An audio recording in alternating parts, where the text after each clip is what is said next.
One day, some Pharisees and teachers of religious law arrived from Jerusalem to see Jesus. They noticed that some of his disciples failed to follow the Jewish ritual of hand washing before eating. The Jews, especially the Pharisees, do not eat until they have poured water over their cupped hands, as required by their ancient traditions. Similarly, they don't eat anything from the market until they immerse their hands in water. This is but one of many traditions they have clung to, such as their ceremonial washing of cups, pitchers, and kettles. So the Pharisees and teachers of religious law asked him, "Why don't your disciples follow our age-old tradition? They eat without first performing the hand-washing ceremony." Jesus replied, "You hypocrites, Isaiah was right when he prophesied about you. For he wrote, 'These people honor me with their lips, but their hearts are far from me. Their worship is a farce, for they teach man-made ideas as commands from God. For you ignore God's law and substitute your own tradition.'"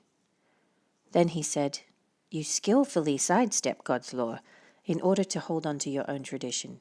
For instance, Moses gave you this law from God: honor your father and mother, and anyone who speaks disrespectfully of father or mother must be put to death. But you say it's all right for people to say to their parents, 'Sorry, I can't help you, for I have vowed to give to God what I would have given to you.' In this way you let them disregard their needy parents. And so you cancel the word of God in order to hand down your own tradition. And this is only one example among many others." Then Jesus called to the crowd to come and hear.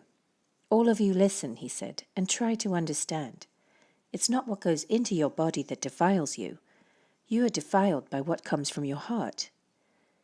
Then Jesus went into a house to get away from the crowd, and his disciples asked him what he meant by the parable he had just used.